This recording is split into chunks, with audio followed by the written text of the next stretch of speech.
Union Broadcast Center. I'm Molly O'Brien. Kristin MacRae joins us as we work to get you organized. How are you, Kristin? Hi, Molly. How are you? It's good. Great to see you. So good to see you, Yes. too. So, organizing in Rhode Island, you're helping us get ready to move. Because Yes. when you move, things are so chaotic, and you're helping us not be chaotic, right? Yes, and so many people are moving. Yeah. I have so many clients that are moving this year. They're either moving out of state or they're just like moving to another house, but everybody's on the move. It's great. Yeah, hey, you know what? Whether you're buying a home or you're renting something, packing up and moving, and speaking from experience, moving is very hard and very stressful, but it doesn't have to be, right? Exactly, doesn't have to be. Okay, so you're giving us 6 things to do to prepare for your move so it's not stressful, it's very seamless, right? Right. I like that. Okay, so you say declutter and organize every closet in your home. Sounds easy, but maybe not. But you say it can be. It can be. So most of the time you know like when you're moving. You have about 6 months maybe or 3 months before you move, but usually most people wait till the last minute and then try and pack everything up to move. But you want to, if you know you're moving ahead of time, 6 months, 3 months, start decluttering your house. Start going through your closets. Make a to-do list. Make a nice checklist of every room in your home that you want to go through, and take it one room at a time, one day at a time, 1 week at a time, so that way when the move date comes, your whole house has been decluttered. So you're not rushing like around the last week trying to declutter your entire house. I like that. Yeah. My husband is like, just perpetually cleans out the basement because he's like, I don't want to move all this. I don't want to move all this. So he just keeps it going. Just continuous cycle. Yeah, and I always say, think about if you had to take inventory of everything in your house right now, oh my God, that would send people into a tailspin. So especially in the basement. So you don't want to have to deal with that the last few weeks before you move. You have enough stress going on. Start, as soon as you know you have to move, that's when you need to stop decluttering. I like that. And the closets are a pretty easy place to start, I would think, because, you know, like, I wear this, I don't wear this. We talked about closets. Yeah, hall closets, whatever closet may be, it's a nice place to start because it's contained, it's one small area. Put it on your to-do list and tackle that one closet, throughout the weeks. Plus, if you have kids, they're not going to fit this in next year, that kind of thing. Right. That seems simple. Yes. Okay, you said get rid of anything that is a dust collector. So as you're walking through your house with your pen and paper, beginning your to-do list, your checklist, look around the house, what's collecting dust? Are there magazines in the corner that have been sitting there for years? Are there just newspapers or books or anything, projects you've been working on that fell to the wayside, anything that you know to be a dust collector in the house that hasn't seen the light of day in a while, it's time to get rid of it. You don't want to carry that to your new house. No, if it's collecting dust there, what is it going to do with the new place? Yeah, and you want to get rid of this stuff now. You don't want to pack anything, I don't know if we might be talking about this, but you don't want to pack anything that you know you're not going to be using in your new house. It's one more thing you have to pack, and one more thing you have to find a home for that you don't need to find a home for because you're never going to use it. So start, when you're decluttering, really think about how much you want to take to your new house. And the best ways are to do this are rainy days, right? Yeah, sure. And we've had this kind of rainy summer, so why not take care of it right now? Exactly. Okay, declutter and organize your children's room. So again, your kids' rooms, they're growing out of things really quickly. They have even books. Kids grow out of books. You don't have to get rid of them, but if you want to save them from memorabilia, you can start packing them up now. Anything that they're not using now before the move, like, pack it away.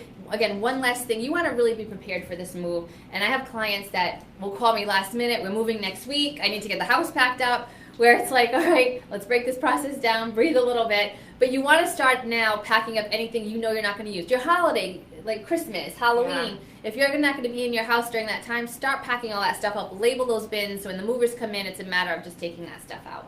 That seems feasible, if you have a couple months away, or you're to do what you can do now. Yeah, like Christmas, Halloween, seasonal stuff, you can do that. Exactly. You can't imagine the people that don't do it. They say, well, I'm going to wait till the last minute, things are coming up, we're busy. Trust me, you want to do this now because it's just going to relieve that stress on the back end when you do move. I see it all the time happen. You don't want that stress on you. You got enough to worry about. Start decluttering a little bit at a time now and getting organized. I like that idea. I mean, moving is not fun. So anything you can do to prep yourself ahead of time. It always seems like there's more to do on those few days before moving. You're like, I thought I had it taken care of. Exactly. Just like anything else, you want to prep for this move. You want to really prepare. So just when you're doing stuff in the bedroom, when it comes to that kind of thing, do you want your kids to get involved, or is it better just you take care of it yourself? In the kids' bedroom, if your kids are old enough, I always suggest getting them involved in the process. If they're old enough, teach them how to get organized, give them the organizational skill set, and that way you're transferring that to them. That this is a life skill that they're going to use down the road when they go to pack or when they go to college to move. So it's a great life skill to teach them now and get them involved in the process if they're old enough to get them involved in the process. Definitely. Because I like that idea of having them be involved, but almost, if you're in a specific time window, you don't want. Then depending on where you're at, you know where you're at, but either way, it's great to have them involved. And if you don't want to, you don't have to teach them another time. But depending on your time crunch, where you're at. Yeah. Okay. Another one is declutter and organize your bedroom. Same thing. Again, what are you using? What aren't you using? When you're packing up, you want to pack up in an organized and efficient manner also. That's another tip. You don't want to start, okay, well, I'm going to pack up the bedroom. I'm just going to throw everything into a box. And I've seen that when I'm packing clients, everything's in a box thrown in. You don't want to do that because you want your move on the other end, moving into your new house, to be as seamless and simple as possible. So when you're unpacking those boxes, you want to be as efficient as you can and set up those organized systems in your new home real simple. You want it to be real simple. So pack up, don't just throw things in a box, pack them up in an efficient, organized manner. So when you're unloading, now it's just, okay, this goes in this bureau, this goes in this closet. Because if you don't do that, now you're going to have stress on the other end. And what happens is people will move in their new home, they're so busy, they just start throwing things and say, oh, I'll get to it next month. And then 3 years go by, and they're calling me saying, I've been in this house for 3 years and I'm still not organized. I still have boxes in the garage, I still have boxes in the basement. Yeah, and this happens in real life. This happens because I know. Yeah. So think about actually when you're packing in an organized manner, and then just moving it into your new space. Plus, that way too, if you're taking a little bit longer to unpack, you can find stuff. That way, here's the kitchen box. It's not kitchen mixed with living room, mixed with dining room, mixed with upstairs. Den. And that happens. Yeah. So you want to have everything streamlined. Label the boxes as well as you can. Everything that's in them. Even put colored duct tape, for each room. Oh, that's smart. Kitchen has pink, bedrooms have blue, so that way the movers too will know that's where the boxes get placed. I mean, when it comes to moving, is it always good to have a couple extra boxes handy just for the extras, because you're out of the house, maybe here's the extra box. Exactly. I always tell my clients, you mean the extra... The catch-all. Like an extra, box of stuff? Yeah, just here's an extra box for the kitchen, so you can have. Oh yeah. You want to get an extra box for the bedroom. Yeah, I always tell my clients when you're buying, supplies, when you're buying your supplies. Yeah, buy as much as you can, and then you can always return it. Don't worry. I'd rather have you buy more than not enough. More wrapping paper, more bubble wrap, more boxes, small, medium, large. So that way you have an array of boxes to choose from, and you're not overpacking, underpacking. And then if you need, you'll always have more than you need, and you can always return that. So I'd rather you return it than not have enough and have to keep running to the store, again, wasting time, not being efficient during this busy time, much stressful time. We have about 7,000 boxes in our basement, just broken down, ready. Just in case. If we're ever moving, we're ready. Yeah. Why not? Right? You never know. Exactly. You never know. You never know when you're going to need the box, right? Okay, so that's it. If you're decluttering, organizing the bedroom, get that under control. Mm-hmm. And then, how much do you really need to take with you? That's a big question to ask. This is a big one. You want to only bring with you exactly what you're going to need in your new home. How much do you need? You go in your basement and you see tons of items in your basement. Half never get used. What's broken? What goes to another family member? What needs to get donated that's still sitting down there? What's we're holding on to for a yard sale? Listen, you want your life to be as simple as possible. How much do you really need on a daily basis to live?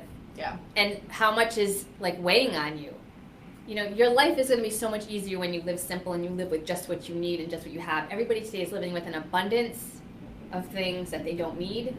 There's things just stuffed in a basement, stuffed in the closet. People are stepping over items to get in their closet. It's just too much stuff, and it's adding to the decreased productivity in everybody's lives, because how many things do you have to touch before you find the item that you really need?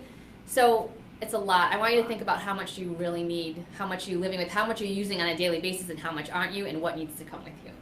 Because, also every time you're moving, you're kind of starting fresh. So why take all this, right? Yeah, it's the best time to get organized, too. You're starting with this clean, fresh slate, and you want to be as efficient and productive in this space as you can. And again, bringing only over what you need and packing in that efficient manner so you can get organized right off the bat. Because like I said, so many people don't get organized right away because they're busy. They'll get to it later, but later never comes.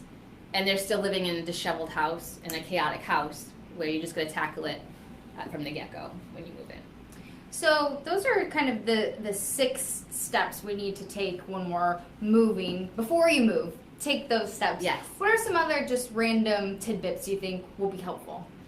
I think, but right when you decide that you want to move, it's great to get a notebook. And again, use your tablet, use your notebook, whatever works better for you. But I want you to do a brain dump, just like you would to get organized in your house. I want you to do that mental brain dump because you're going to have a lot going on. If you're moving to another state, you need to set up different things in that new state. There's other things you're going to have to worry about besides moving. So do a nice brain dump, get it out in a notebook, get tabs in it if you want for each area of your life that you're moving. If you're moving to a new state, things you have to do there, driver's license, things like that. So have another tab for your move. So tab out that notebook. So not only doing a brain dump, but you're doing an organized brain dump on everything that's going on. Go into each room in your home, map out how many boxes you might need, what you need to do in each room. So once you have that nice to-do list, that notebook full of everything categorized out, right there you've eliminated half your stress. So once that's done, now you can sit and you take your calendar and say, all right, we're going to declutter this on this day. We're going to organize and declutter on this day. We're going to have a yard sale on this day. Map that all out on your calendar so now you have a nice organized plan in place. You're not stressed out. You're relieving that mental clutter because that's a big part of, you're not forgetting to do things. So that is number one, what you need to do. And then mark your calendar, start working on once you move into your new house. Now it's, okay, what do we need to do now? Let me look at my notebook. What do we need to do now that we're here? How are we going to unpack everything? Do I need to declutter a little bit more once I get to my new house? I like the idea of mapping everything out. If you have a set schedule and you can try to stick to that schedule, or maybe give yourself a little bit of flexibility, that way at least you have a plan and set. Right. And you're not going to be as stressed. It's such a stressful time. And like you said, it doesn't have to be stressful. So many people are stressed out by their moves, and last minute they're calling me, I thought I had more time, I don't, and I'm never going to be able to do this. And it's just a matter of like breathing and saying, okay, this is how we need to tackle this. Taking it all in. Yes. Awesome. Yep. Kristin MacRae with Organizing in Our Eyes. She will be back with us next week, and we're talking about something else to help you stay organized. I think emails. Emails. Yes. Yes. That could take up like a whole hour of our time. Thank you so much for joining us. Nice to see you. Appreciate it. Good job today. And we'll have all those tidbits online to help you get organized.